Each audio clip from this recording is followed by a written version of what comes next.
How can you not be excited after listening to that intro? It is episode 33 of the Gimme the Hot Sauce podcast. We want to wave and say hello to all the people watching on YouTube. And what do you got going over there, Stacey? Oh, no. Well, we don't need to. After hours. After hours, Okay, yeah. all right. Yeah. I'm sorry. This is episode 33. We thought we had a great collection of former athletes who wore number 32 last week. This week, it's just as good. Kareem Abdul-Jabbar, the founder of the Skyhook, wore 33. Patrick Ewing, the great center of the New York Knicks. And, of course, Scottie Pippen, the six-time NBA champion for the Chicago Bulls. Just stop right there. Okay, first of all, that 33 really should have been my number. Oh, that's right. Because I came from Oklahoma with wanting 33. And Scotty was going to give it to me. But he was going to sell it to me for like $250,000 for number 33. I said, so you can just keep that number. So the Bulls gave me 34. Hey, you had to buy a house. You had to buy a house for Lois.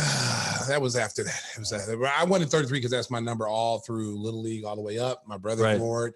It's retired at Oklahoma, and my high school was retired. So I really wanted that number, and I thought I could work a deal with Scotty. If he would have charged me probably $25,000, $50,000, I'd have bought it. How's it his to sell?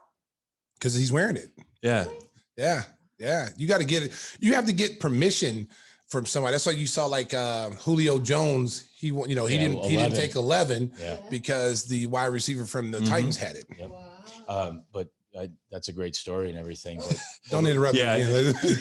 John went down to the basement to dig out a prop for today's show. Over the shoulder is the only 33. Well, you should show it to the folks. They can't see it over there. It's black and white. See it. The legend. Yeah, there it is. Larry, he forged the autograph. It's not there. Did he actually sign that for you, or did you buy that on eBay? His agent, Bob Wolf. Nice. Bob Wolf signed it? Yeah. No. Bob Wolf. It's a lot easier to get Larry to do it. Bob Wolf signed it. Hey, in the immortal words of Larry Bird, who's playing for second is all. Yeah. There's 133 and the other ones are all second. It's like a girl's right. Yeah, it's not Larry's. No, it's not Larry's.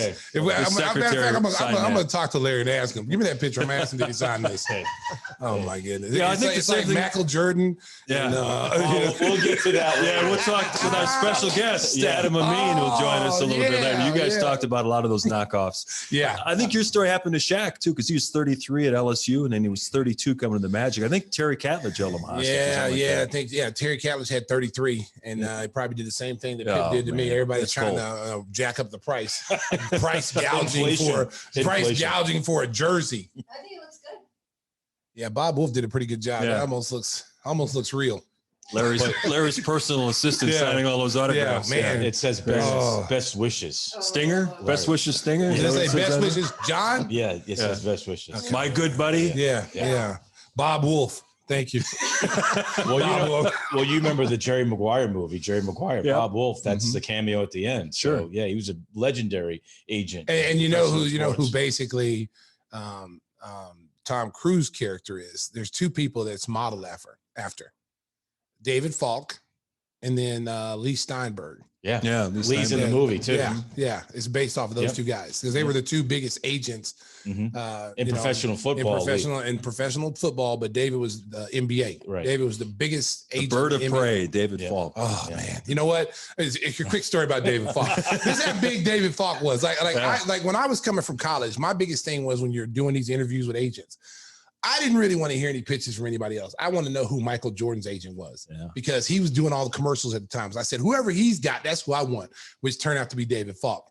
So I had a huge game in Vegas against the UNLV Running Rebels. So I had 48 points, which is still a record today for opposing players. I just throw that out there, America.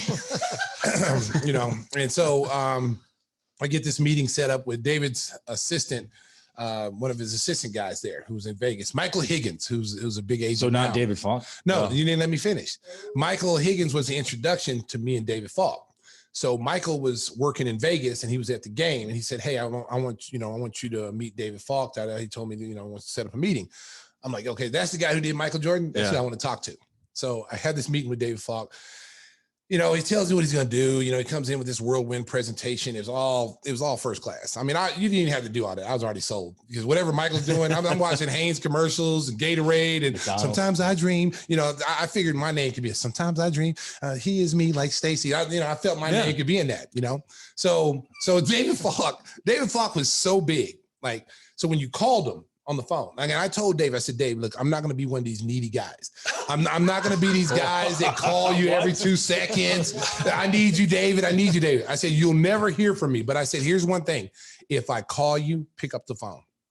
Oh, yes, Stacey, I got you. I'll always pick up the phone. He was a liar. Yeah. So one day I call up, you know, something was going on with the Bulls, whatever. And I wanted to call him, talk about it. So secretary answers. You know, I said, hey, this is Stacey. Yo, Stacey, how you doing? I'm like, I'm doing great. I said, is David around? Hold on. Oh, David's in a meeting. He'll call you back. Oh. Okay. So I'm like 23 years old. I'm like, okay, I know that. I know what that means. Yeah. Like, you don't want to talk to me. So then I said, okay, all right, I'll call back. She said, I'll call back in about an hour. So I called back in an hour. He's still in the meeting. I said, okay. So then the next time I call back like 2 minutes later. I'm Michael Jordan. I disguise my voice as Michael Jordan. Yes, Gladys. This is MJ. Is David around? MJ, Michael, how you doing? How the kids? Da-da-da. Everybody's good. All of a sudden, I'm gonna put you right through. 2 minutes later. Are you serious? I swear. And then so Dave comes on the phone and is like, MJ, what's going on, man? How you doing? It's not Michael, David. It's Stacey King. I go, wow. In order for me to talk to you, I gotta act like I'm MJ to get through. I guess so. He goes, no, that wasn't it. I was in a meeting. I said, no. I said, I just called. And then 2 minutes later, I called as Michael Jordan. I got patched right through. I said, wow, David, that hurt. And so every time I called him, I was always getting put on hold. So I'd act like a different person all the time because I couldn't be MJ all the time because they knew it would be me. So at one time I called as John Stockton, Patrick Ewing, you know, all his big name people and get right in. And MJ's now getting put on hold. Yeah. So I'm just like, wow, like that's really crazy. Like you're that big. Did you take your goldfish and go? You know what? You know what? You know what? And I was really unhappy about that, you know, but you know, because these agents get so big. You know what I'm saying? When they're recruiting you, you know, you're always going to be important to you. Oh, you're going to be the first on the list. Da, da, da. And it's just like college recruiters. You know, they tell you, we're not going to recruit anybody over. Billy Tubbs tells me, you come to Oklahoma and we're not going to recruit over you for 4 years. You don't have to worry about anybody coming over you. Another 6'9", 6'10". I get on campus the first day, there's like 6 guys walking around 6'10" or taller at my position. And I'm like, well, I thought she said that there was nobody in my position. And every year he recruited bigger guys. And so I was just like, wow, these dudes just say anything to get you to do whatever they want you to do. Don't trust the system, baby. Don't trust the system. America, that's a lesson. Don't trust the system. So what you got at the end? You got an autographed picture of Michael Jordan? You know from what? David's personal assistant. Listen. You know what? Listen. You know I got that. They listen. You know what? Everything was more real in that picture of Larry Bird. Okay, so don't even get me started. America, if you could have seen this, if you can see this forged autograph of Larry Bird, it's matter of fact, Bird is misspelled. It's BYRD. Wow. That's good. That writing does look a little feminine. Yes. It's like one of those things when they put a paw print. You know, you just put a paw print, a stamp, a rubber stamp. But all the pictures look alike. But that Ted Williams card that he stole from his neighbor, that's real. Yes. And matter of fact, what was the neighbor's name? Southside? Tim? Tim now realized that he gave away a once in a rare card, and he's waiting to catch John walk into his car and he's gonna knock him over the head and steal it. No. So after he gave me that card, he's like, oh, I got some other stuff to give you. And I'm like, so he shows up in a little plastic bag and he's got these cards and they're not the same dimension as a regular card. I'm like, wow, these are a little weird. And I'm looking at them and I turn them over and they're blank on the back. They're not even a card. You must have cut them out of something. Off a cereal box or something? Yeah. Well, maybe that was the setup. Yeah. Maybe he was trying to set you up by giving you fake cards to go in your house and get the real one that you stole from him. They were coded in anthrax. Southside Susan is also an accomplice because she set the whole thing up. She's a double agent. She set him up. Yep. Oh, Tim, come on over here. My husband collects cards. If you're not going to take those cards, if you're not going to do anything with them. Matter of fact, that Ted Williams, I don't even think he played. Tim's like, he didn't play baseball. It says like he played for the Red Sox. No, I don't think he played. I think that's an imposter. Give that to John. You know, if somebody came to rob the Walshes, they say, keep your money, your jewelry. Let's go down to the tub. I want all your cards. Go to the tub. They take you down to the tub at gunpoint. Yes. I want your cards. card. I want the You cards. keep everything else. I want Jewelry, your we don't need wrestling it. sling. I want the oil. I want everything that you have in the tub because we've listened to this show from the very beginning, and we know you wear a wrestling That's singlet what the real and value oil. is. We want it all, buddy. That my Vision Quest soundtrack. Yes. Yeah. Vision Quest soundtrack. That's signed by Matthew Modine. Oh. I'll bring that in next week. Oh, speaking of Matthew Modine, I just saw him in the Batman movie. He got killed. He was like the police officer. I didn't even know they killed people in Batman. With the Bane, Bane. And Batman movies normally DC never shows anybody getting killed. But in this movie with Bane, they actually showed people getting killed. I was like, wow, I was really blown away by that, And then Matthew Modine was like a commissioner, the assistant commissioner. And so he's holding up Bane and them, and then the lady said, just kill him. And they shot him down. I was like, shot him down. His in the star street is fallen. Yeah. Did he? Not a big time star anymore. No. Did he make weight? I'm just Wow, that's uncalled for. There it is right there. He'll be performing this week at Zany's. Well, I don't know how we make the transition to actual sports talk, but we're going to make an attempt here. NBA, baby. Let's do it. One thing that wasn't funny last night as the Denver Nuggets got swept out of the playoffs by the Phoenix Suns was the Joker getting thrown out in the third quarter. That's horrible. What do you think about it? I mean, he did take a pretty wind-up swing at Cameron Payne, but you see so many hard fouls. They just go, flagrant one, take your 2 shots, you're still in the game, and they threw the Joker out. It's almost like they want to get him out because they knew there was trouble that was going to happen before the game was Well, I mean, think about this. Bulls fans saw what the Joker did to Cameron Payne, and they've been wanting to do that for a couple of years. The tank commander. The tank commander. So all Bulls fans were standing up like, yeah, Joker, way to get him. And so that's the first thing I thought about when he did it. Okay. But then reality set in, and I was like, okay, this is going to affect the game. Okay. This is not a time to place to eject that kid. It wasn't like he had a closed fist. And Cameron Payne did get hit in the face, but there was a little acting to it. Mm-hmm. He's on the ground. You almost need to get a helicopter with a gurney to put him up and pull him out, It just really milked it, And let me tell you something. I was telling John this earlier today. We're playing, when I was in Minnesota, we're playing against the Lakers. Magic was coaching the Lakers. And Vlade Divac, I had got a rebound and turned to face, get ready to throw an outlet pass. And Divac just whap across the bridge of my nose. And when you get hit in the nose, your eyes water, and right. your eyes are wide open, but you can't see anything. It's like a light. And then all of a sudden I felt like somebody turned on a faucet, and then my nose just bleeds, And everybody, Magic's over there like looking at me, first aid, and so, when I saw that yesterday, I'm like, well, he didn't even draw blood. So you look at Cameron Payne, I'm thinking, okay, he got hit in the nose. You would think that his nose would have been bleeding or, something of that nature would have. None of that happened. Then he got up and he walked off to the bench, and he was standing there and he was like talking to people. And there was no, holding my face, give me some ice or anything like that. So he really sold it. And the officials honestly should be ashamed themselves in that part of the game, third quarter with, half the third quarter there, that really sealed Denver's fate. Now, who knows if they would have come back and won that game, but you took their only chance by taking their all-star, right, their MVP out the game. You really handcuffed them after that. And that was really sad because they deserved to finish that game. You give them a flagrant one, you give Booker a flagrant one, and then you restore order. Okay. That Joker is not that type of player. He doesn't have a reputation of hurting people or doing, Bill Laimbeer type of fouls. So that's out of character for him. And I was really disappointed in it. It was funny. He was going nose to nose with some of the Phoenix players, Devin Booker in particular. He almost looked like Drago from Rocky IV. They really didn't want to see Joker. Seriously, Joker. I mean, they already saw the little karate chop he gave Cameron Payne, and that dude's a big dude, and big dudes have power. Little guys want to get up and talk and trash and all that stuff.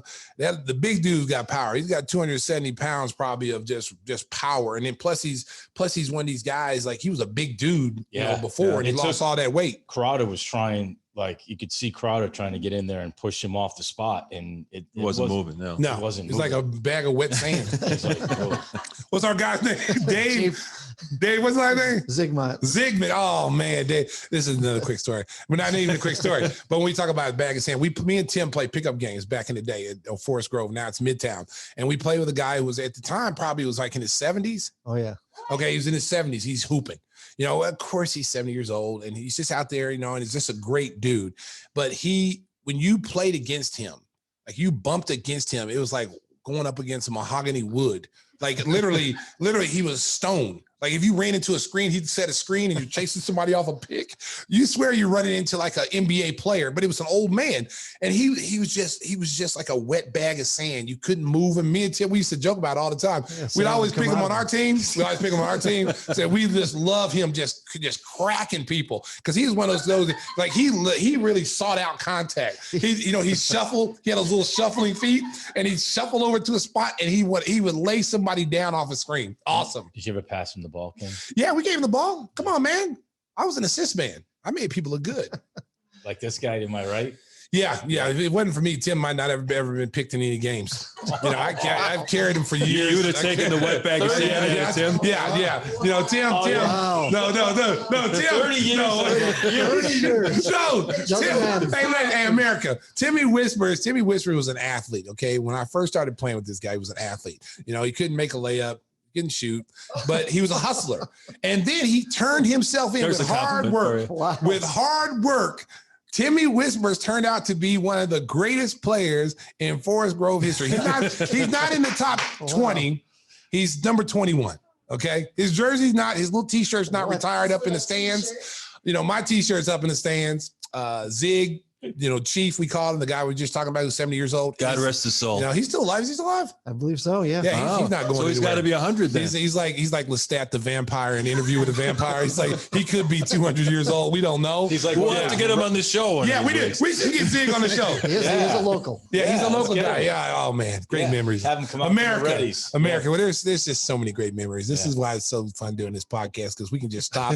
I mean, we have a segment called Off the Wall, but pretty much every segment is off the wall. Every segment's off the wall. Hey, speaking of all-time greats, how about that performance by Chris Paul in closing out the Nuggets? 37 points. He played great throughout the series, and that was after he suffered a pretty serious shoulder injury in the first round. He was out there running around. He couldn't even function. And then in the second round, he's back to being CP3. And I'll tell you what, he just got to that elbow spot, hit jumper after jumper, and people are going, oh, don't take a two-point shot. It's not worth it. Well, it is if you're making them every time. Well, those are the analytic gurus that are telling you 3 is better than 2. Well, of course, 3 is better than 2 if you're making threes. If you're not making threes and you're better shooting 2s, you should be shooting 2s. And Chris Paul has basically just him and Kawhi Leonard are 2 of the best mid-range shooters. Kevin Durant is a good mid-range shooter.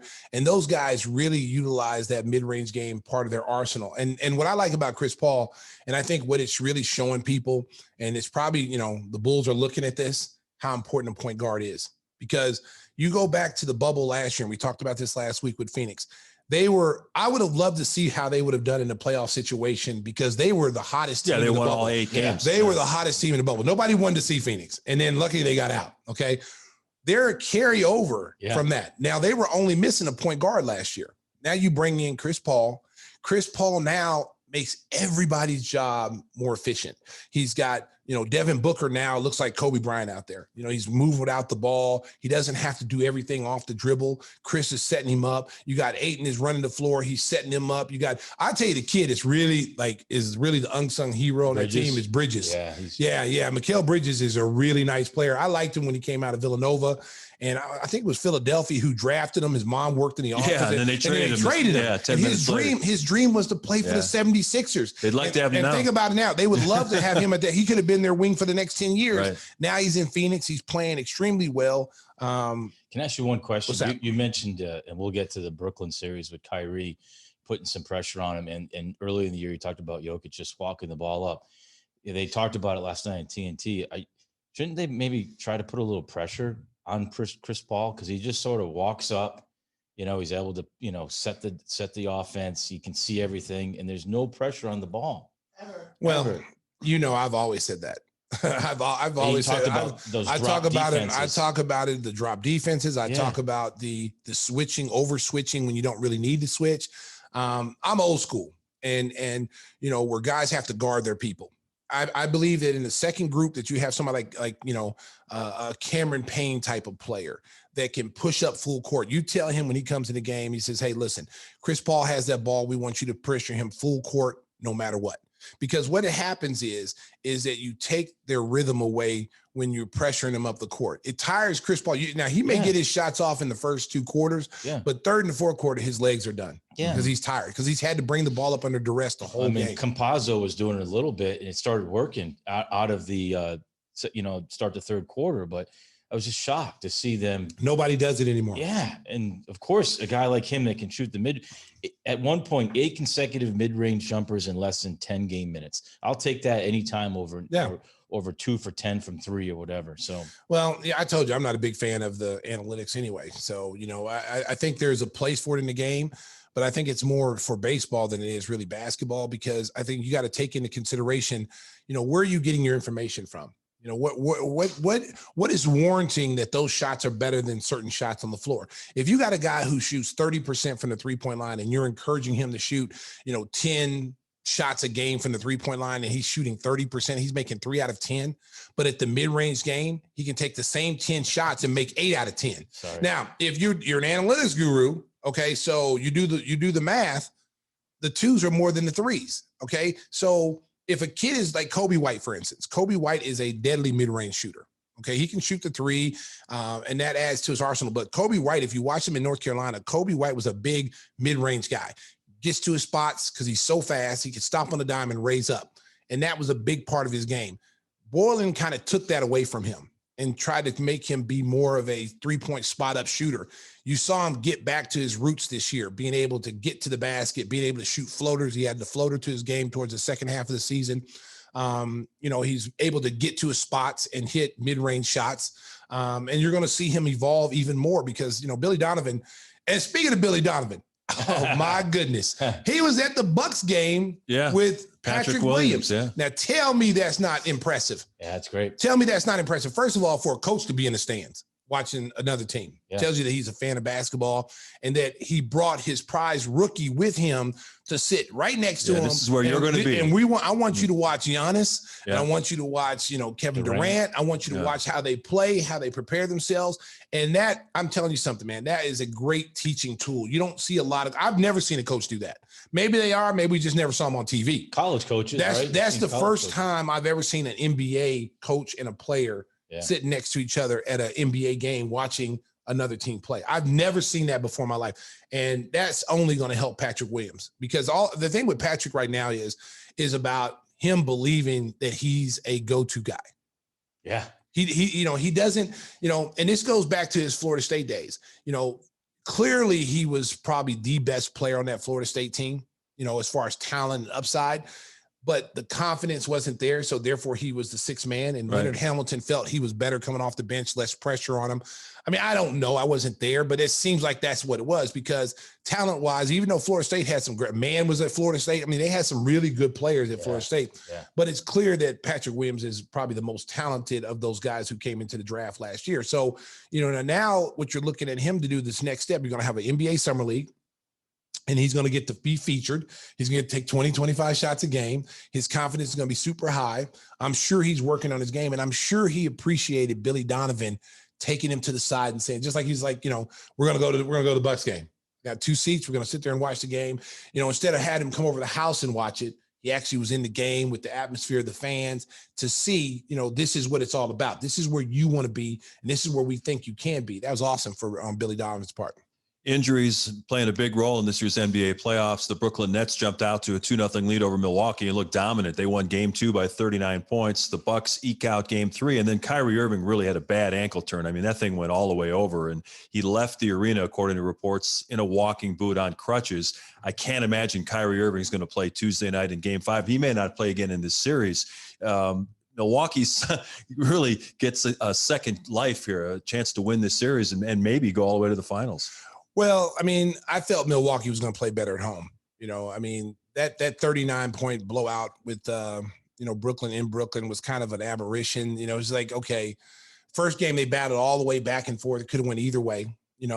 Second game you come out and they just didn't have it. They didn't come out and play with any kind of energy, any kind of force, and they got blown out. And plus, Brooklyn was making shots. You get Joe Harris hitting threes and, Kevin Durant, you know what Kevin Durant and Kyrie's going to do, but it's the other guys, Mike Brown James, and Mike Landry James. Shamet. If those dudes are hitting shots, it's going to be tough for Milwaukee to win. But I felt Milwaukee going back home in their crowd, in their arena. That first game 3 was tough because it could have went either way. I mean, it was just like game 1. Could have went either way. They found a way to eke it out because of Drew Holiday. Drew Holiday makes a big shot. Instead of waiting, for Giannis to come down there and take that last shot, he's like, man, I'm going. Because you had your chance. You done blew a couple of shots. You took a 3 when we probably didn't need it. And he took matters in his own hand. That spin move that he made, that he went in and laid the ball up, that basically won the game for him. That was awesome. And so the confidence of both him and Middleton at home has been tremendous compared to where they were in Brooklyn, because those two guys did not show up in Brooklyn and they showed up in Milwaukee. And again, they're starting to realize that Giannis doesn't have to do everything. There are other players out there, because it's so easy to stop one guy when he's going to have 90% of the plays and drawn for him. And that's what Brooklyn's been able to do. They've been able to bracket him, been able to, kind of neutralize him per se.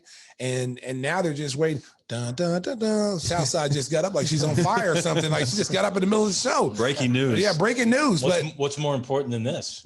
Yeah. No, I can't imagine. Yeah, I can't imagine. Yeah. Yeah, I think Giannis had like 26 points in the paint, and that's what Milwaukee needs him to do. And also, you're talking about John walking the ball up the court. When he walks the ball up the court and the defense just lines up in the paint to stop him, he's not going to be effective. That's when he shoots those crazy threes, which you shouldn't be doing. When he pushes the ball in transition with those go-go gadget arms, he can score from almost anywhere. Oh, yeah. This is what I said when they got beaten by 39 in Brooklyn. I tweeted out, get this in the isolation play with Giannis. Okay, in the isolation, because it's not going to work. It hasn't worked in 5 years. End it. Get the ball to Drew Holiday. Run Giannis off screens, cross screens, bring him to the ball into the post where he's on the move. He can get it where you can't load up defensively against him and bracket him in kind of in a box and one. When you put him out there in isolation, it takes so long for him to decide what he's going to do with the ball. Like, should I drive it? Should I shoot it? Where you look at a guy like Kevin Durant knows what he's going to do. I'm going to put the ball on the floor. I'm going to blow by you because you can't stop me. And then I'm going to use my mid-range game, or I'm going to kick it to someone who's got a wide open shot. Giannis is not there yet. When you hear that, that Jay Williams, which, that was a funny thing. Jay Williams saying that Kevin Durant said, don't compare Giannis to him, there's some validity to that because they're not the same player. Right. Can Giannis, Giannis is a MVP in his own right. But when you look at Kevin Durant is arguably one of the top 3 players in the league. He's a 7'2" guard. He's got handles. And he's got handles. Yeah. He can pass. He can shoot. And he's the one guy other than LeBron that can play with other superstars and still stand out and not have to search for shots. And you got to run plays for me. He could just float around and, just play off of Kyrie and James, Harden. I'm in the corner. Bam, I knock down a 3. Oh, I get a rebound and go full court and go coast to coast. He doesn't have to run plays. And that's why it makes him, to me, the most valuable player on that Brooklyn team, because his ability to be able to mesh and play with everybody. We mentioned Kobe White earlier. He suffered a shoulder injury. We learned that he'll be out 4 to 6 months. We're going to talk about the Bulls point guard situation, all kinds of offseason moves coming up with our special guest, Stacey's broadcast partner on Bulls television. Adam Amin joins us next. Double A. Give me the hot sauce. Oh, yeah. Yeah, hot sauce.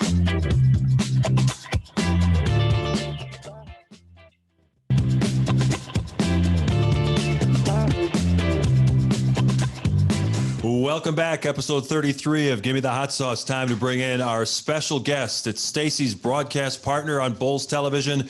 The great Adam Amin joins us now. And I got to ask you, what's it like working with this guy, Stacey King? We have so much fun doing the podcast. What's it like trying to get ready for a live broadcast when he's always cutting up and tough to get him zeroed in at times?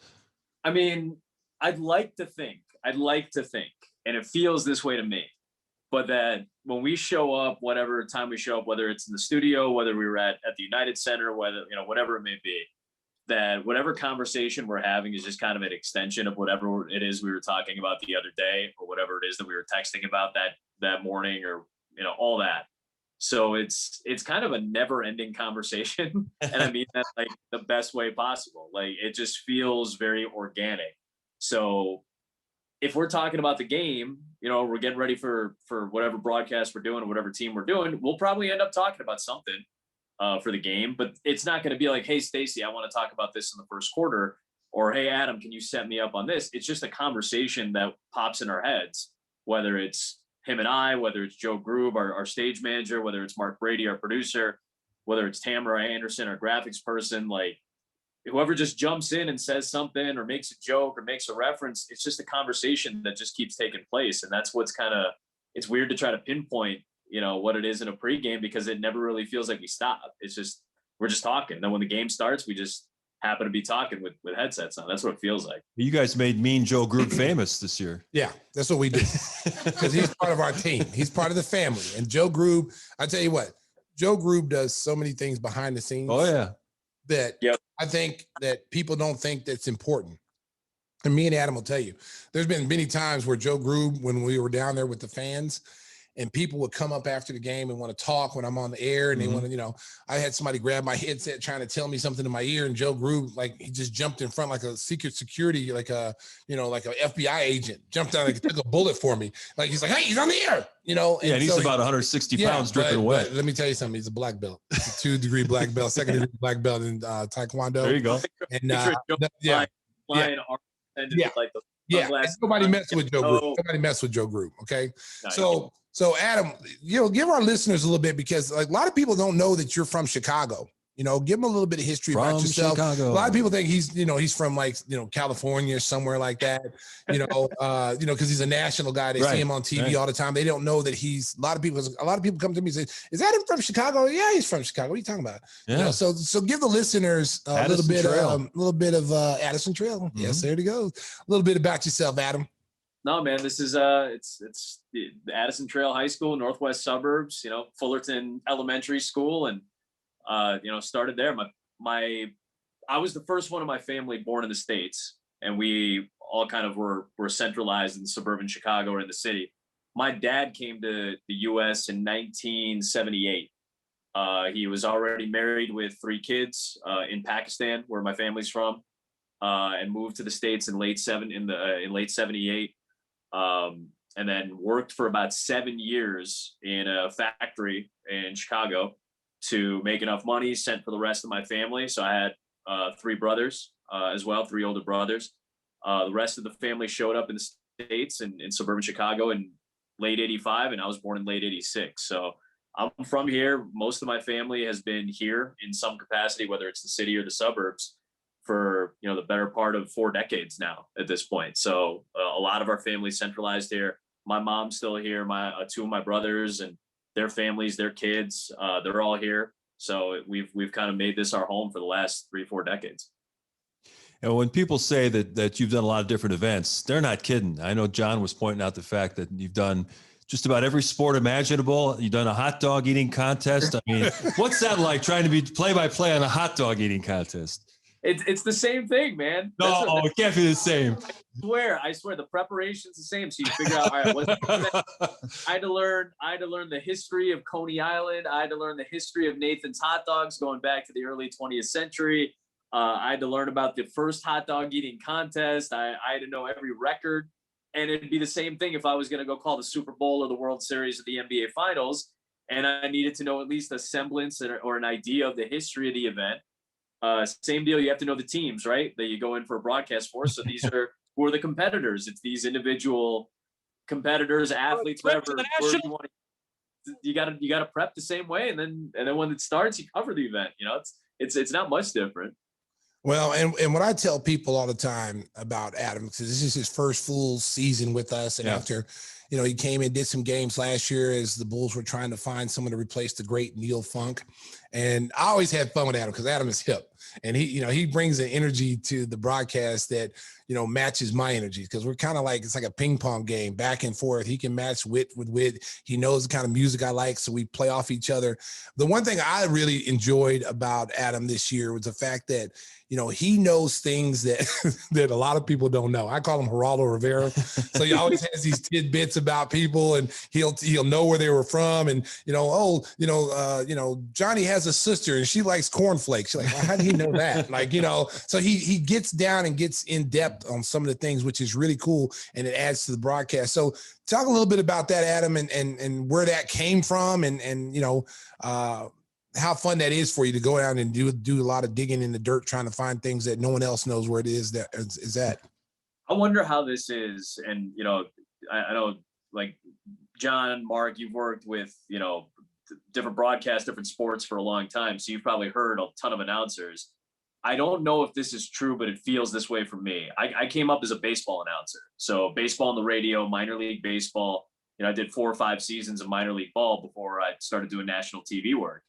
And the thing that you learn, especially when you're the lone broadcaster for a baseball team, you're on the air by yourself 3.5 hours every night, you know, calling every pitch of 140, 150 game season.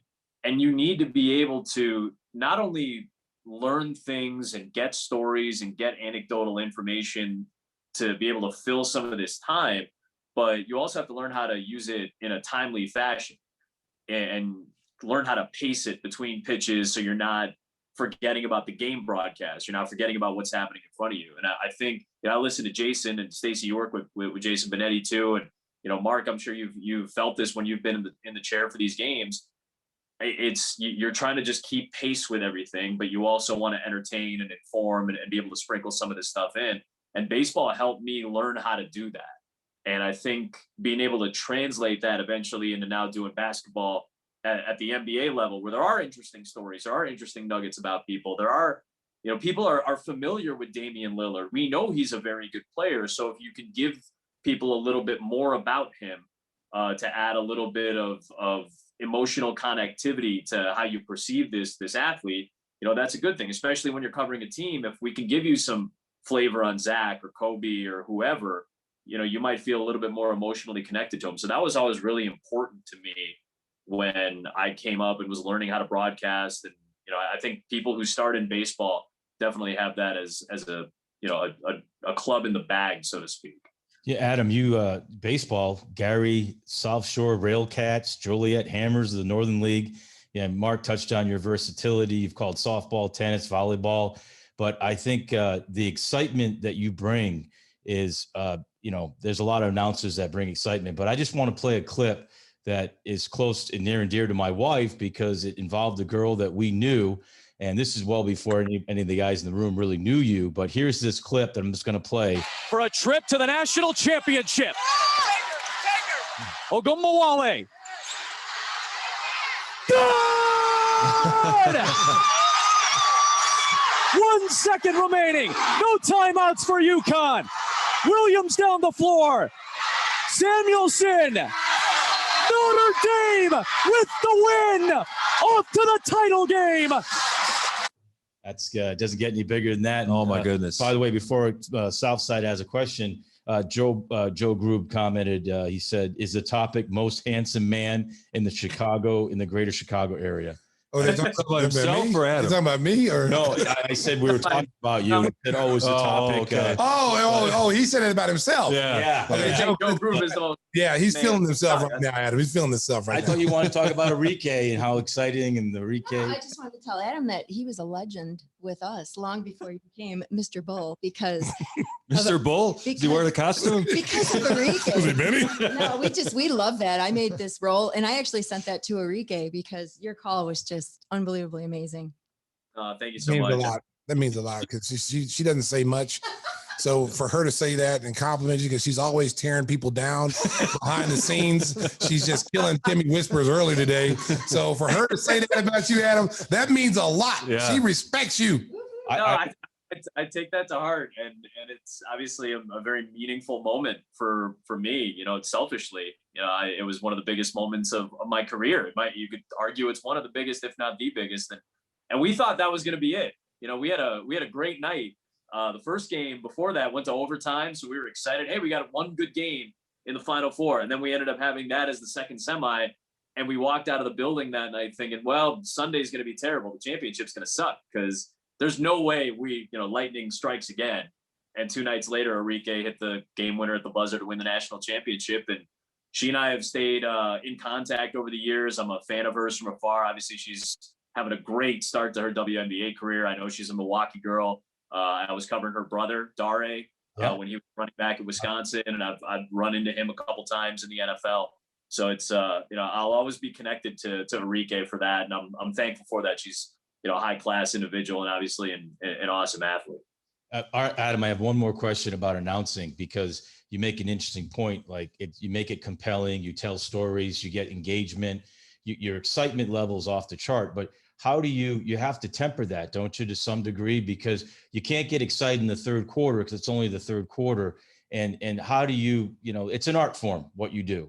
And the way you've been able to just jump in with Stacey and allow Stacey to be Stacey. Because I used to always say that, like, how does it work with Neil Funk? They used to ask me at the seminars. I go, well, Neil doesn't mind when Stacey jumps on his call.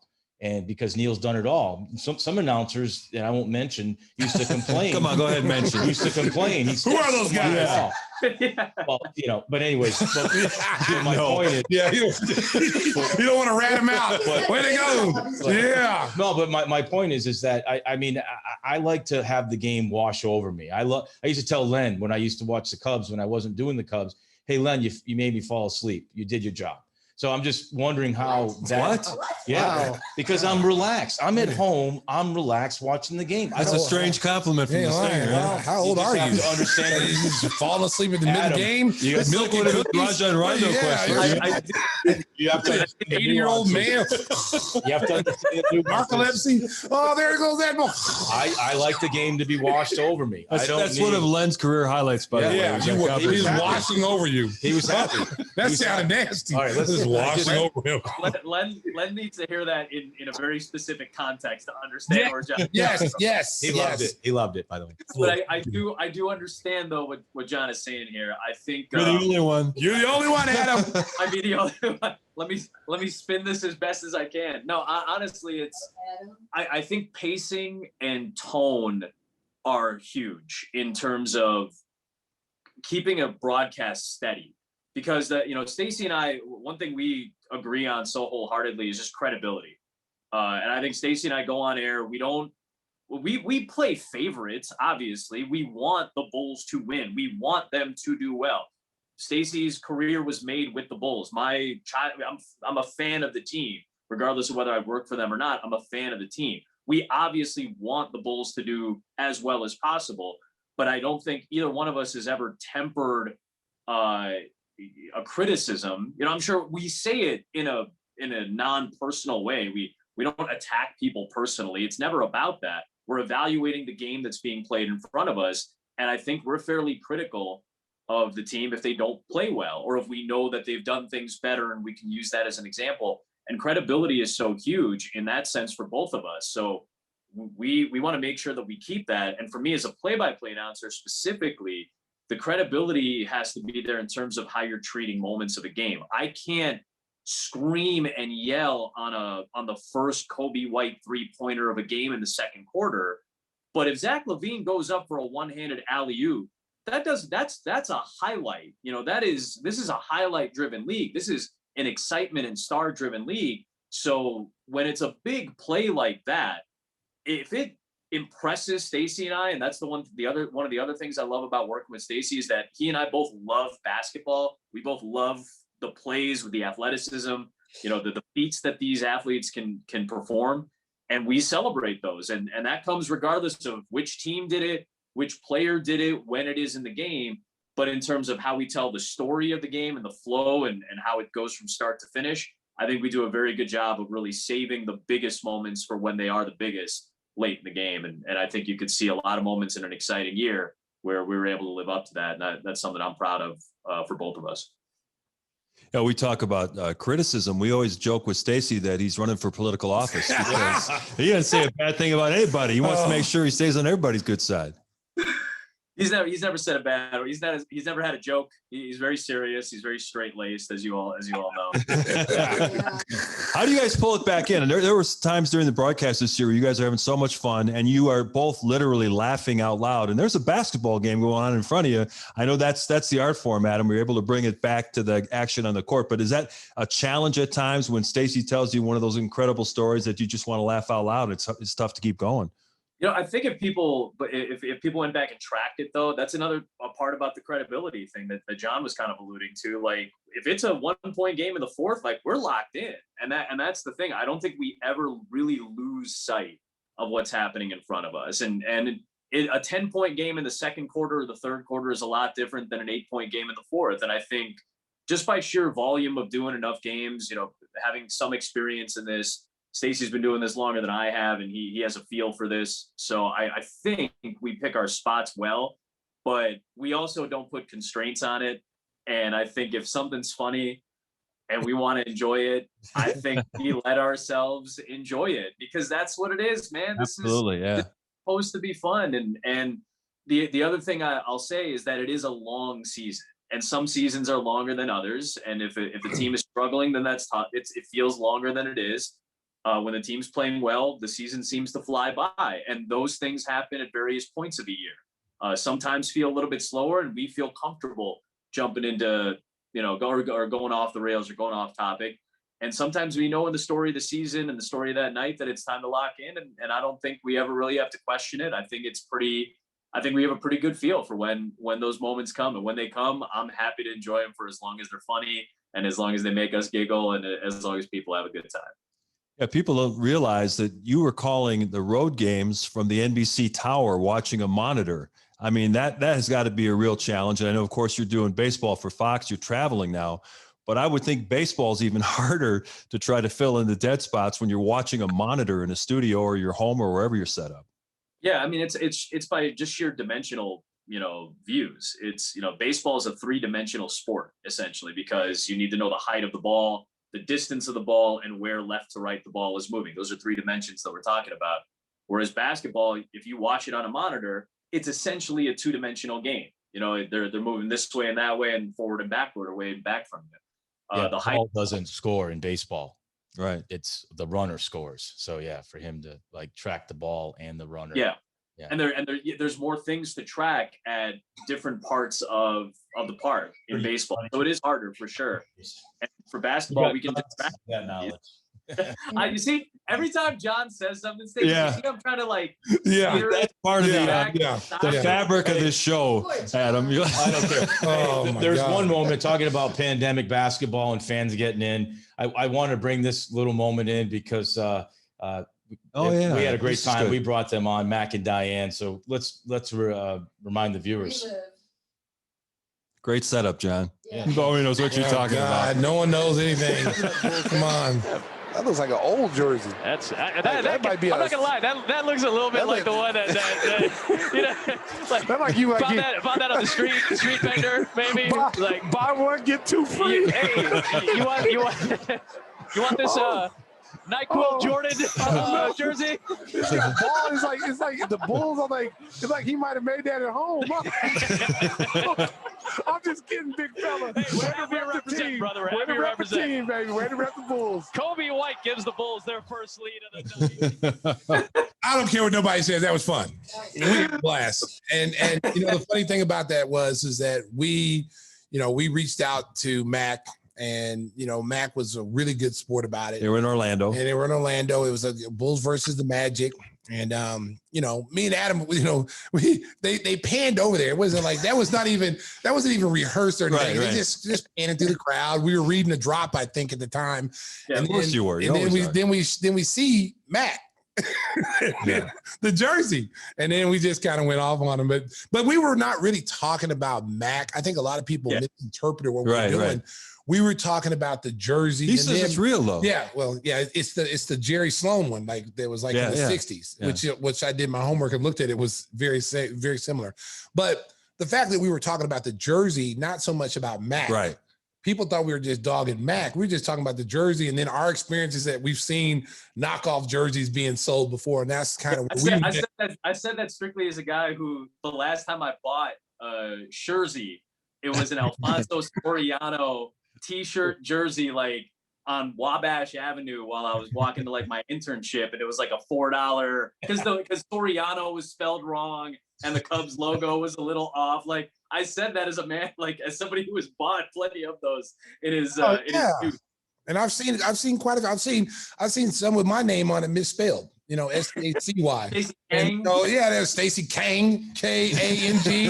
Like, oh, look at Stacey, I got your jersey. I'm like, no, that's Stacey Kang. Or a cake that we gave you one time for your birthday. Oh, yeah. They go, where is it, Los Angeles?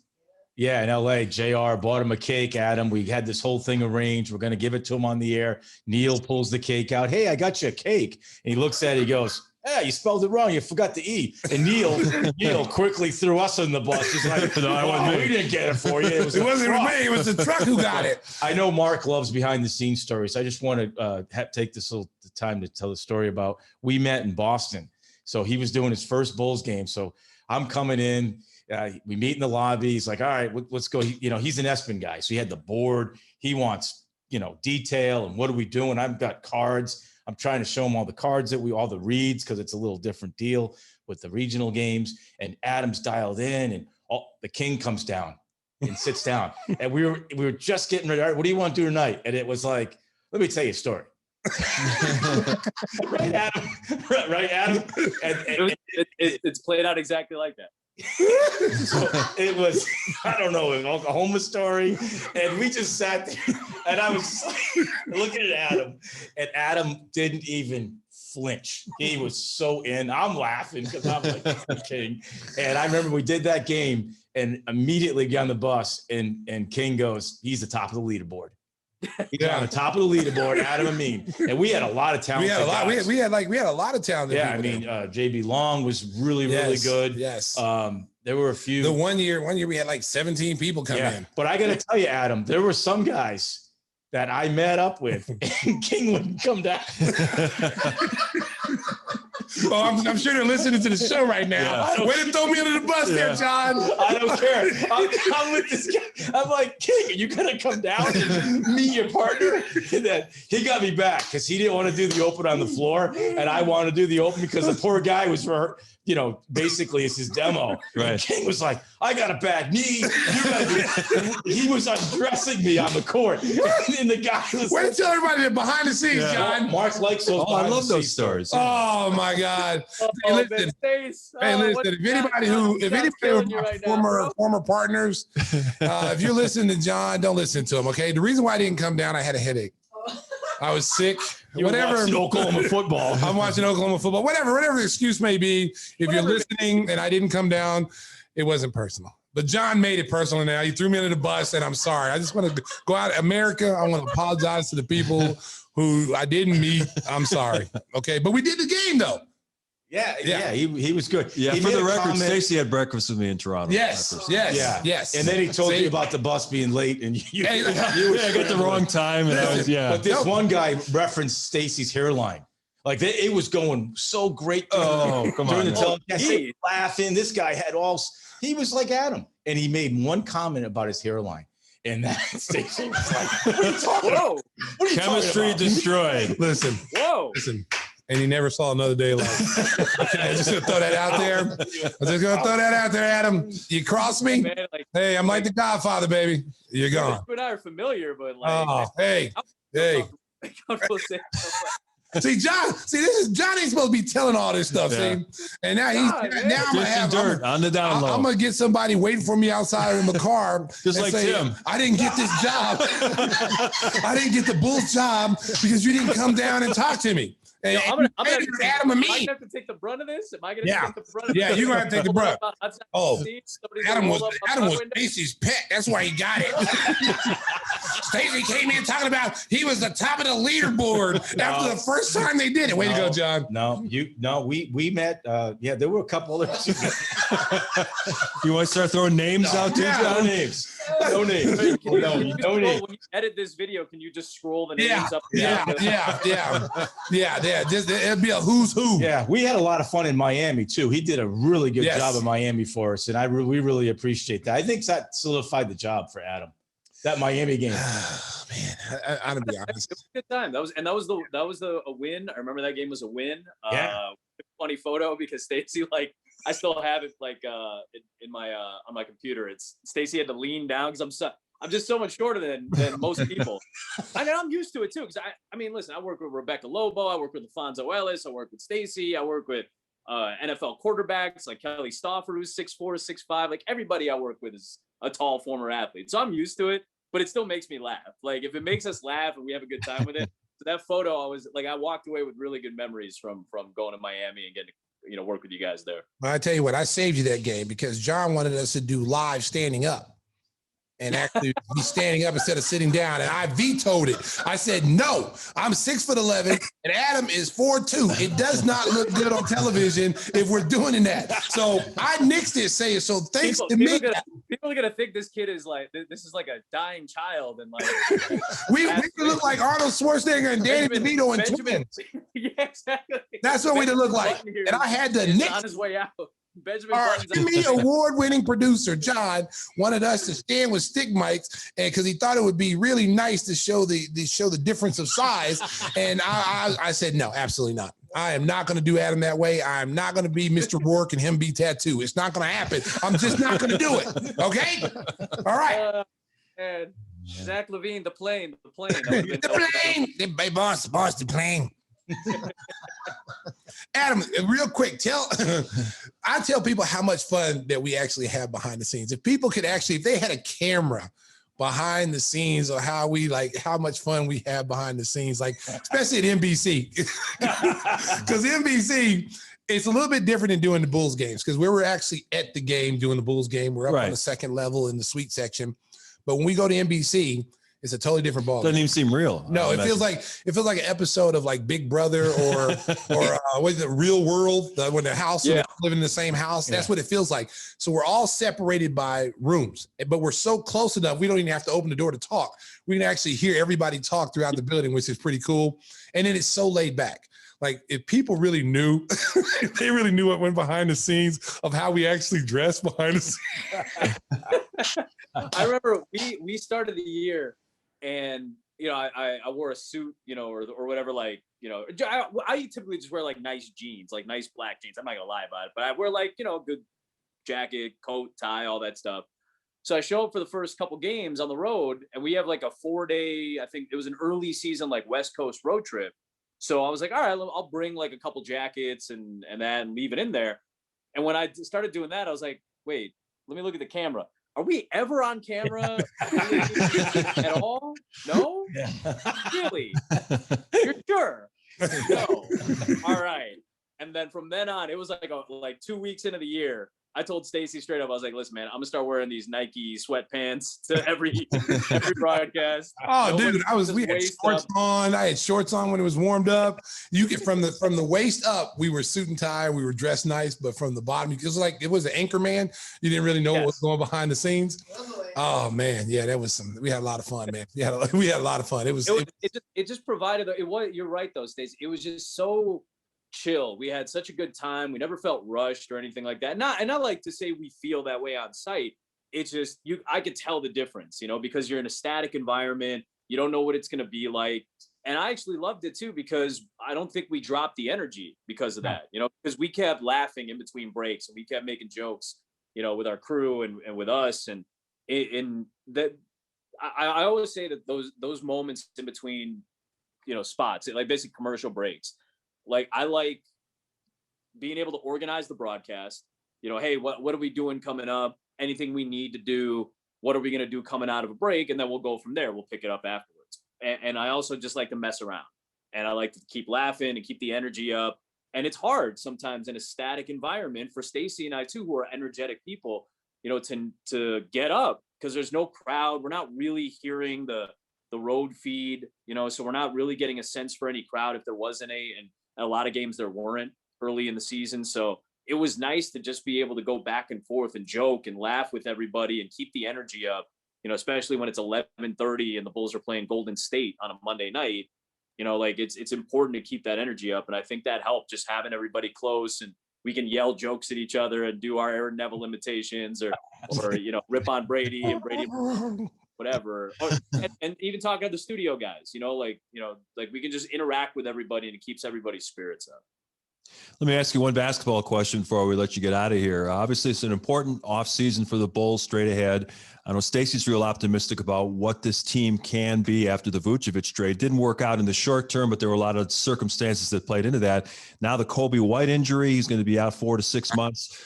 What areas would you like to see our tourists in the front office address to make this a playoff team next year? Do they need to solidify the point guard position? We saw what Chris Paul did for Phoenix. Is there a guy out there that could maybe do that same thing for the Bulls? Yeah, we've had some talks about this too, and I think the Kobe injury only exacerbates what that need is now at the point guard position. Because I think there was maybe, I don't think this is everybody, but I think there was maybe a glimpse of thinking, all right, maybe Kobe White can play a little bit more extended periods at the point guard position. We saw when Levine was out that he at least had a better feel the second time around after being benched and coming back. He did a solid job. So maybe there was some thought, all right, well, you could at least have him as a number 2 point guard. Maybe that affects what you do with Thomas Satoransky. Maybe that affects what you look like in free agency or in a potential draft situation. Now with his injury, it's priority number 1. I know it was pretty high on the list to begin with. You could argue 1, 2, whatever. I think that's number 1. There's a lot of realistic options. There's some veteran options that may cost you a little bit more, but there are going to be some options out there, and it's important to have that locked down and solidified for next season.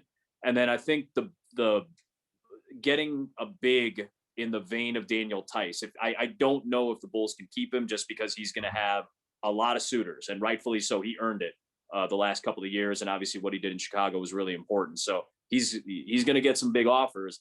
If you can't keep him, I think that position, it was really shown how important that position was. A tough, hard-nosed, defensive-minded 5 who can maybe stretch the floor a little bit and has some offensive prowess without needing the ball on a consistent basis. I think those are the top 2 things that I'm looking at, because Levine's set, for another year. You feel very strongly about him. You feel strongly about the 5, and you feel strongly about Patrick Williams playing the 3 or the 4. I think point guard is 1, and then getting that tough defensive-minded big is number 2.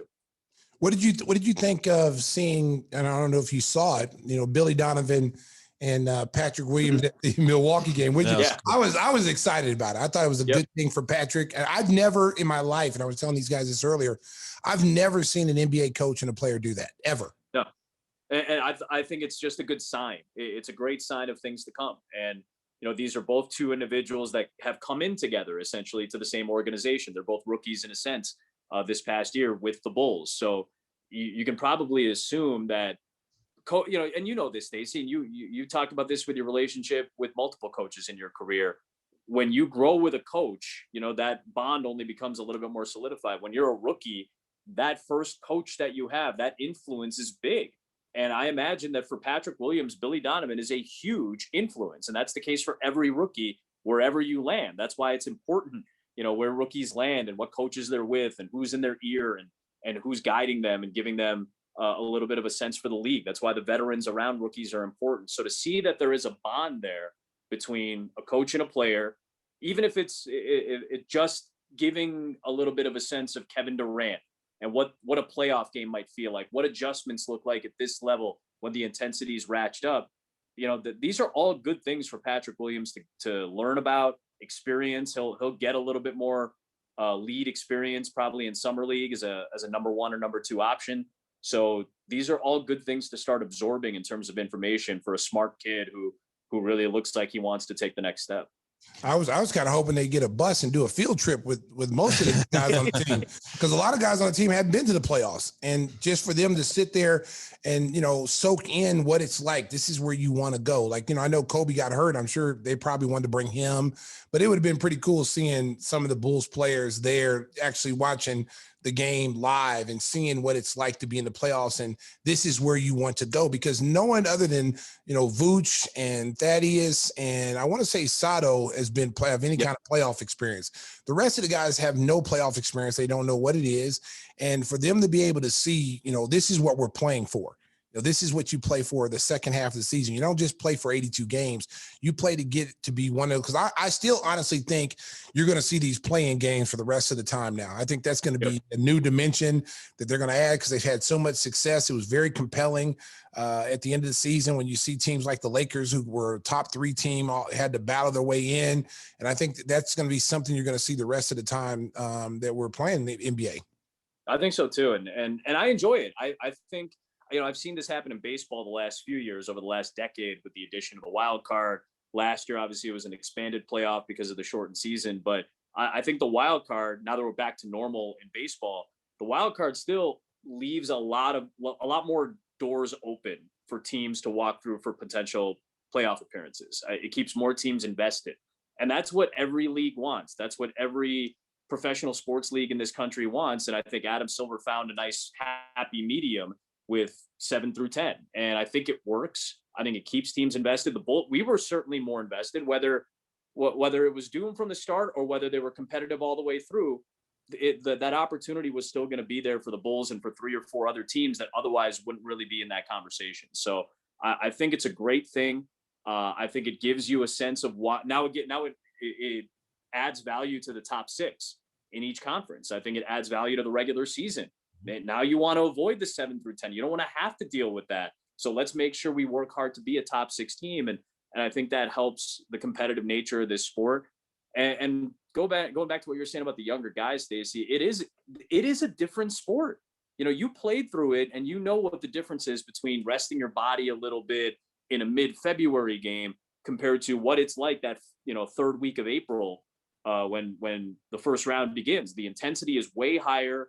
The prep is a little bit more intense and deep because it's the same team, it's the same personnel, and you feel it in the arena. I've called a lot of playoff games, and it is intense to the very final second of a game, and guys need to have an understanding, or I should say the guys who have a better understanding of that, I think really have a better tendency to perform better when those lights are the brightest, when the intensity is at its highest.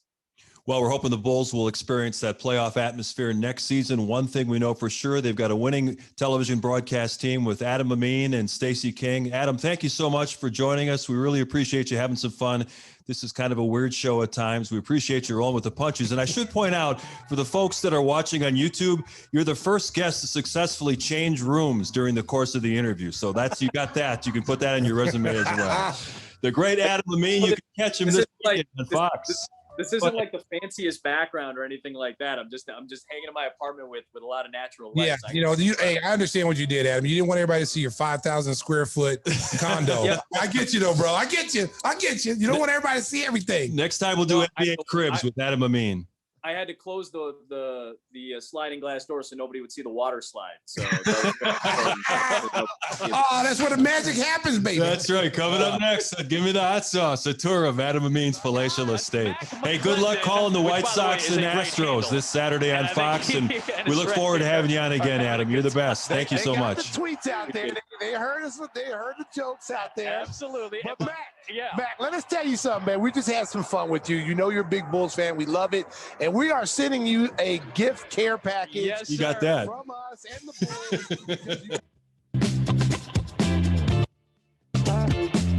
Sriracha.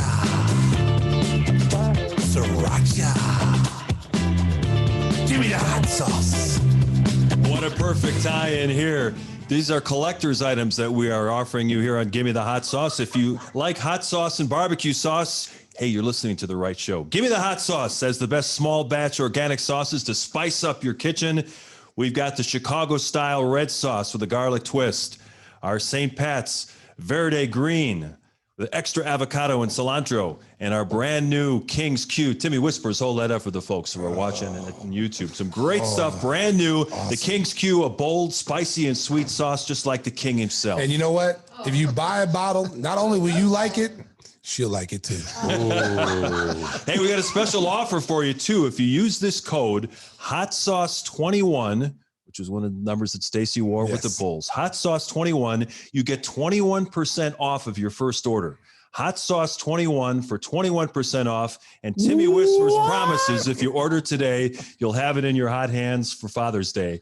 And if you don't get it by then, call Timmy Whispers and complain because did Timmy make up that promo code? Yeah, he did. 20. That sounds like a Tim promo. 21 or 21%. We've gotten great feedback on the barbecue sauce, Stacey. People are loving it. Man, I'm gonna tell you something. All the sauces are delicious, America. Okay, but I'm gonna say this: the green St. Pat's Verde is off the chain. Let me see that, Mark. Yeah, let me see that. America. America. Can you see this? Can you see this? Okay. This right here is green gold. Okay. I had this on my quesadilla this week. I'm not much on the green because the green kind of scares me. Okay. but I tried it because it's mine. So I tried it. So I poured some on a quesadilla. I called Timmy Whispers. Timmy Whispers is up in Michigan. I don't know what the hell he was doing up there. I think you weren't with him? No, I wasn't with him. No, I wasn't with him. That's a whole different story. That's a whole different story. Okay. And don't interrupt me again. I'm getting ready to tell my story. Okay. You know how I feel about that. Okay, Stinger. So anyway, before I was really interrupted by Stinger with his Molly jersey on, I called Timmy Whispers up after trying this St. Pat's Verde on my quesadilla. And I just told him it was the best sauce I ever had. Best. It's just the best one. They're all good. Get them all 3 if you want to. There's a special deal. You buy 3 or 4. I mean, the next code will be she'll like it too. Yeah, the next. Yeah, that's our next. She'll like it too. Frank Thomas. I know you listen to the show, Frank. I stole that from you, from Nutrigenics. Okay, you know when he hits the Nutrigenics and he says, "Hey, this testosterone will give you the boost," and she'll like it too. You know they could use that clean and lift in there for Stacey. You know, he's lifting. You know, you see. Oh yeah, right. But right. let's bring that out for a commercial. Oh, you talking about when I was super strong and throwing up weight above my head like 250 pounds? You know. Yeah, if you keep interrupting me, they're gonna see you get tossed up above my head. Speaking of interrupting, I'm gonna grab you by the ankle and the wrist, and I'm gonna toss you up there. Before we get to off the wall, I've been sitting on this. I want to get this in. Another autograph picture? No, I just want to get this in. No, not improved. He is the MVP. Yeah, but his team's record's not that good. I don't care. I mean, he is the MVP. The voters care, though. No, well, the voters. No one cares what you think. Well, they will when I'm right on this one because remember, draw a line in the sand. Remember, the top of the West is. All right, I just want to get that in because that's been doctored. Prediction. Yeah. That's right off. Been doctored. The sound. America. Doctor. That's right off of Spotify. I just went to Spotify. Doctored America. So what was that conversation? I don't even remember what it was. That was the conversation with Jokic MVP. Well, I never heard the name. Did you? I never heard the name. No, that's what I'm saying. It was doctored. Yeah. The top of the West is filthy. You know, with Utah, Denver, the Clippers, a lot of teams. The Lakers. Yeah. But I'm going to tell you, after watching and talking with King the night that he completely demolished the Bulls and what he did. Yeah. And I like to see more of that telestration stuff, Stacey, where you were, you know, okay. So but it just goes to solidify what I said. Yeah. That I said Jokic was going to be MVP. As you can see, at first he denied it. Hung on to your opinion. Yeah, he denied that I even said it. Yeah. No, me and Timmy Whisper said it. No, it was clearly there, America. He's just riding your coattails. Yes. Of course I am. After talking to the king, I have to agree with the king. But see, before he didn't say that. He's taking all the credit. First he said, I didn't say it. I said Embiid or somebody else. No, and I said Curry. Then it was team. It was Timmy Whispers and him. They paired up to each other. You're running campaigns. I'm making bold predictions. No, you know what? You're running for office. I'm throwing stuff out there. You are a guy. You are a guy that worked behind the scene and doctored that up. Say Curry. And he laughed at me. He was like, "Not a chance." And then he did. Okay, he said Curry. But did Curry win? No, but he was right there. But no. Where did he rank? He was like 4th. I think he was 3rd. No, I think he was 4th. He got one vote. One vote. He got one vote. He got the same amount of votes Derrick Rose got. That's all it takes. Okay, one vote for MVP. It was Embiid and it was Jokic as the number 1 and number 2 guy, and it wasn't even close. It was what was it? What was the numbers, John? He's still looking. Oh, hey, while he's looking for that, this is the off the wall segment. We like to tell stories that get us away from the world of sports. And Stacey was thinking that since it's summertime and Giannis and then Curry, everything's opened up again around the city of Chicago, that, you know, watching the games at Wrigley Field this weekend was so much fun against the Cardinals with almost full crowds. And the crowds were going crazy. The ESPN crew was focusing on all the people drinking beer in the bleachers, and then the cup snake that was going all the way through the left field bleachers. Awesome. But, you know, back when we grew up, it was a little bit of a simpler time, Stacey. Real simple.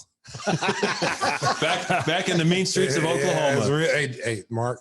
We're going to be moving some furniture. You don't discredit Oklahoma, baby. All right. All of us didn't grow up in the suburbs. I didn't grow up in the suburbs. I grew up on the other side of the track. Those clear streams. Okay, I'm done talking this. This has gotten out of hand. America, there's getting ready to be some furniture moving up in here. Okay, so we get into these discussions all the time, you know, talking about our childhoods and things that we've experienced that kids don't experience now. You know, so when I first came to Chicago and when I had children, and my children started getting able to go play with other children, I started hearing the term play dates. I'd never heard of the word play date before. You know, it'd be 2 moms talking. And then I'd say, hey, you know, I'm going to take Eric with me to basketball practice, whatever. No, he's got a play date with Johnny. Oh, okay. I know Johnny, but what is a play date? Well, me and his mother, we scheduled a play date every Thursday at 2:00. I go, who does that? Like, why can't they just play? Why does it have to be a play date? Can't they organize their own thing? Like, hey, Johnny, I want to come over and play. It was always organized. So when I grew up, there was no play dates. Okay. Everything was based around whatever sport the season it was. So if Oklahoma football was playing, there was no playing. Everybody was in the house watching OU football. But soon as the game was over, it was known by every kid in the neighborhood, show up to the park, we're playing sandlot football. Everybody knew. No one had to be called, hey, Stacey, you want to go play football? It was none of that. We just got on our bikes and we went to go play. That's how it was. If it was basketball season and we only got like Philadelphia, Boston, we didn't get all the NBA because during that time you didn't see all the NBA games. So, and it was tape delayed. Mm-hmm. So we'd watch the Celtics play or whatever. And when those games were over, everybody knew to go to the park and it's time to go play. We never had to call anybody. We never said, hey, we're going to meet at the park at 2:30. You just knew. When that game was over, you see all these kids coming out of houses like ants and everybody knew where to go. It was one of the coolest things. But nowadays, everything is so organized. So everything is like, think about like when you were playing, like we played on courts with no nets. The goals were bent.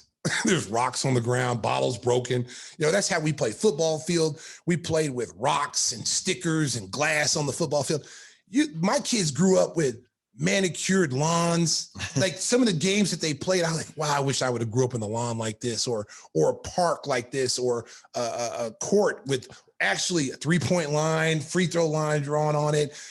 Nice nets. Oh, it was all the uniforms and the bags and the bats. You know what? It just really pains me thinking about my childhood. You gonna be okay?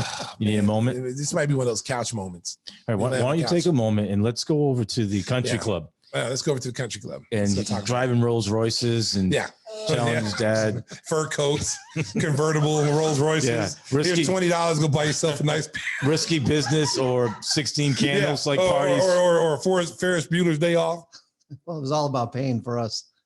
It was shooting pain or pain. Pain. Shooting BB guns at each other. Bottle rockets. We did it. We did the bottle rockets. Yeah. We used to play Cowboys and Indians, but it was about kicking each other off the other guy's motorcycle. Drown the clown, smear that other game. Yes. I remember butts up. Today is. Yeah. I know. Yeah. Then you got remember butts up. It was about just zinging the guy in the balls with the tennis ball. What was up with that game? What happened to that too? Well, I don't think they're playing that anymore. What was up with your neighborhood? Is what I want to know. I'm sitting here holding. I'm sitting here hurting right now thinking about that. Was this Iraq? You live with Johnny Knoxville or what? What's going on? And the thing is, with those BB guns, you shoot each other and you have to like squeeze them back out like a zit. Wow. It wasn't this bad on the south side. Wow. That's what it was all about. Drowning each other in pools and stuff. It was awful. Go ahead, Susan. No, I got the only BB gun experience I have. I grew up with a bunch of boys, and my mother bought me a few Barbie dolls and said maybe she should play with dolls. And 5 minutes later, my brothers had them hanging from those strings that turn on the lights, and they shot them up with BB guns, and that was the end of it. And what did you like to do? What did I like to do? Well, we lived in a neighborhood that was under construction. And those there were houses under construction, and as soon as they would leave for the day, we would like little ants and come out, and we those little pop out, they look like coins that they pop out of an electrical box. Yes. They look like money, and they look like quarters. We thought they were. And so we would just run into the houses and just fill our pockets and bags with these. We thought we were rich. You used to put those in Coke machines and they would work. Right? No way. Oh yeah. You could actually put them in Coke machines back in the day until the Coke machines figured out when they started to get the money out of it. And there was a bunch of those little, so we call them slugs. Yeah, they are. They're slugs. Slugs. Yeah. And they actually work for a small period of time. We used to just rack Cokes up with that thing, boy. And then you had to wait for the guy to leave. That only happened after they caught the slug thing, because when they caught the slug thing, they're like, these guys, they're going to get the money out of the thing. And they see all these slugs in there. Yeah. So they're like, what is this? So they changed the way how you put it, because now because the slugs are about the same size of a quarter, and they kind of felt like a quarter. Yeah. So then when they changed the machine to actually know what was going in there, then that's when they locked us down and they started putting them behind the back, and then we were like little hyenas waiting in the waiting in the high grass, eyes peeking above the grass. Okay, guys, he's gone. Let's go. And we sprint over there, and then we go behind the Coke machine and just start pulling out Cokes. Hot as hell. Coca-Cola, hot as hell. We'd be drinking it's like drinking acid. It's not that great, yeah. Oh, but you know what? When you're a kid and it's free, you didn't care. Yeah, you just drank it. You just drank it. Yeah, the fields. I remember everybody, kind of, showing up the fields, conjugating and just playing multiple games, football, like King said, depending on what sport it was, you played that. But wiffle ball.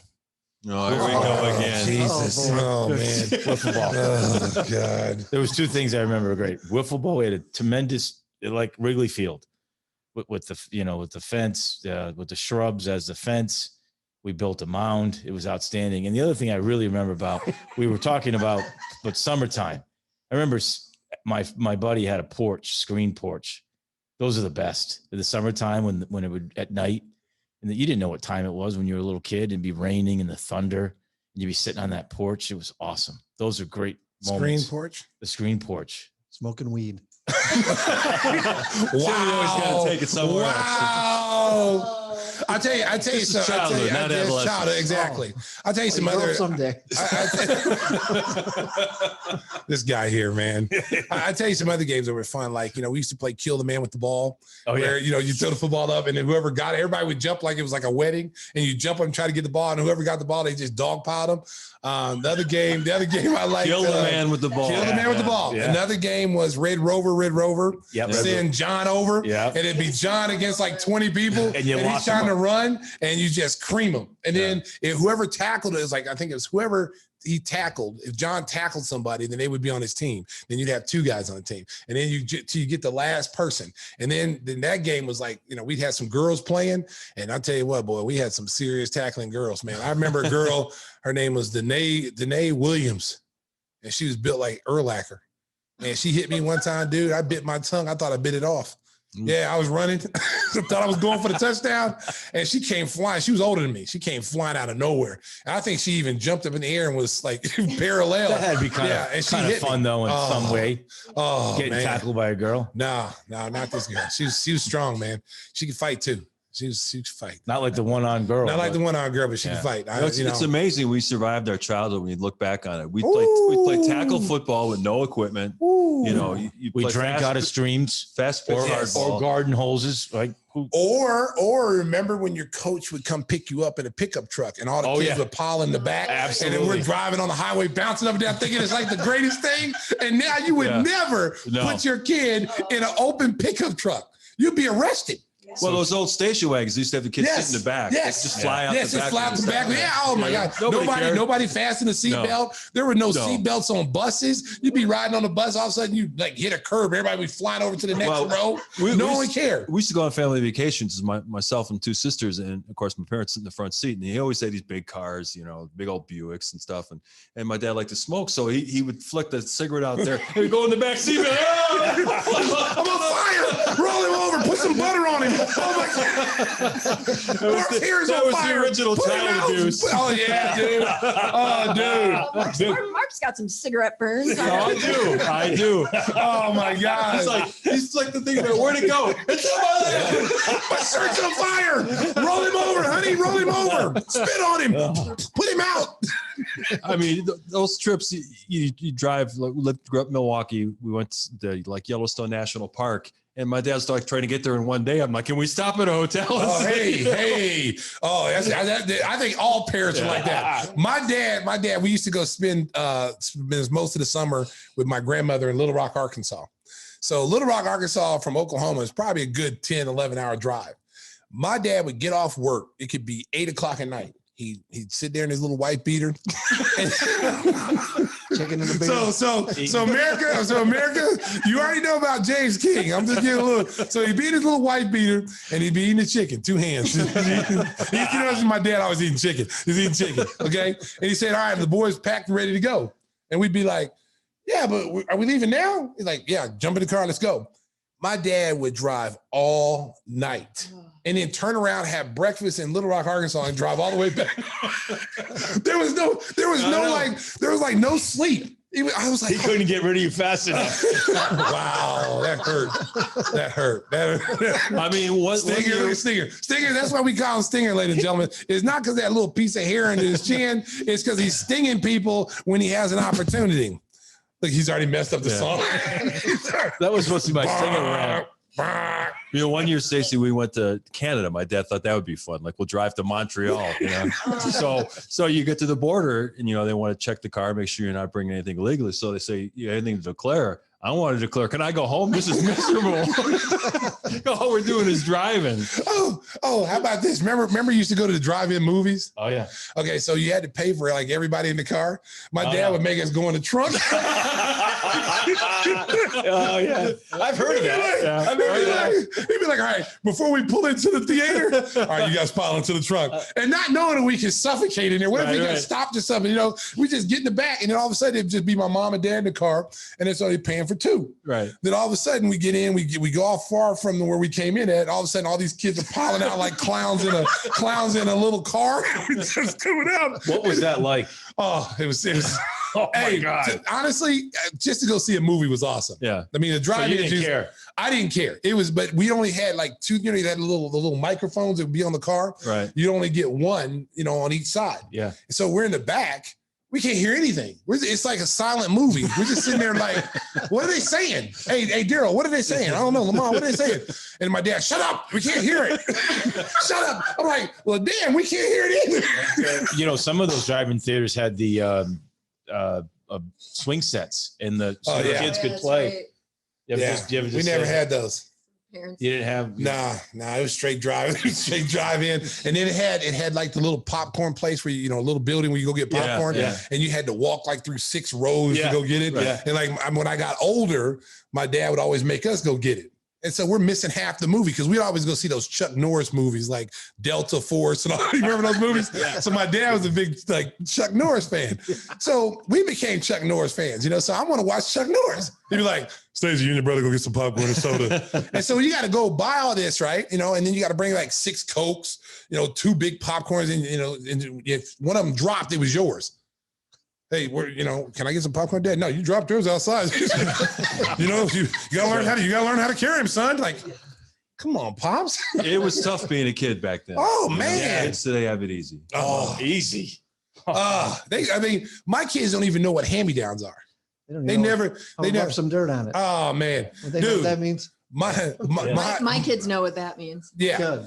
Well, yeah, but like when I was coming up, like my mom, we never did school shopping for us because we always got stuff from the older brothers coming down. Sure.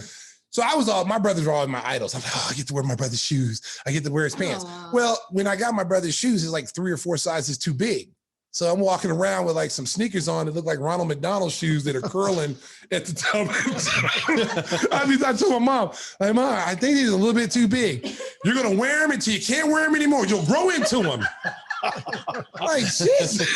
Or you get some jeans that were too long. Okay. And my mom didn't do any of the sewing and stuff. She said, just roll them up. And so you'd roll them up, you know, and it looked like you have a big cuff. And it's like, you just be like, God, I got to go to school with these. You're going to grow into them. Trust me, you're going to grow into them. It's like, oh. Did you? No. Not that year. No, not that year. It took a while for me to do that. But I tell you, I mean, I used to idolize my brother. So anything they did, like when they got, like my mom and them bought them cars when they were in high school. They had the sweetest cars, you know, Trans Am with T-tops, sweet sky blue. I used to sit in there as like a 12, 13-year-old, my brother's car, acting like I was driving. He'd be like, get out of my car, you little worm. Like, okay. So then when it was my turn to get a car, I'm thinking, oh, I'm going to get this nice car. My dad's going to give me, oldest brother had a GTO muscle car. I'm like, yeah, I'm going to give me a nice car. Dad says, you plan on working this summer? As he's eating chicken. 2 hands. Little buddy. Yeah. Little buddy. And he's got his white beater on. He's like, you going, you know. I said, Dad, you gonna give me a car this year? You got a job? 2 hands. I'm like, no. He's like, well, I got a job for you. They're hiring at the mess hall on the Army base. I got your job. You're gonna start working at 4:30 in the morning until 1 o'clock. Yeah. And I had to pay. I worked 2 summers before I got my car. I didn't get a GTO or just didn't get it handed to you. No, yeah. maybe work. That's going to be a good segment. Worst summer jobs. Ooh. We got to talk. We're summer jobs. Ooh. Sounds like King's got one that might hit Ooh. I've got a couple. Yeah, I got a couple that will rival the King. I don't know though, man. No. I got you. I don't know, man. I got you. I don't know. We'll save that for an upcoming episode of Give Me the Hot Yeah. Sauce. You know, one thing I realized is this is also off the wall and on the download at the same time because we're dishing some dirt on our families here. But what I also realized is that my guy, Timmy Whispers, is a pretty crappy copywriter. Looking back over this copy, you didn't tell people where they could go to order it. Oh, yeah. Isn't that kind of important? Oh, yeah. Important. Where can the good folks go? And if they want to get pass. some of this delicious hot sauce. Yeah. Change your bong water. Give me the hotsauce.com. Give me the hotsauce.com. Check it out. GIMME. That's where you can find the Stacey King hot sauce, and we'll get it to you with the special code Hot Sauce 21. You get 21% off. The 21% off was a nice twist, but you got to tell people where they can go. Yeah, that's a good point, Mark. Thank you for that. That's all right. Just want to make sure folks get it in time for Father's Day. That's true. You know, so get your orders in now. We had a ton of fun. We want to thank Adam Amin, who was a fantastic guest. We enjoyed our visit with him. We had some crazy stories throughout the show. So I hope you enjoyed it. Next week, we're thinking about, we might take the show on location. We're in negotiations with several businesses. We'd like to give you more information, but that's really on the down low. Our guy, Timmy Whispers, is talking to the good folks at Moretti's. We're hoping to do a show in Barrington coming up. We hope to go back to Saludos. They treated us so great our first time out there. So we are looking to take the show on the road. If you'd like to contact gimmethehot.com, we'll figure out a way to. And you want to take us in, you mean? Yeah. I mean, you know, whatever. We'll bring the hot sauce. We'll bring the hot sauce. Yeah. We even work at your house if you want. It'll cost you a small fee, but we'll work at your house. You want us to do the show from your living room, we'll do it. So I think we've done enough damage here for one show. We just lost some viewers. I'm sorry. Let's bring down the curtain on this one, Stacey. What do you say? Yes. Drive home safely. Beep, beep. Give me the hot sauce. Sriracha. Oh, man.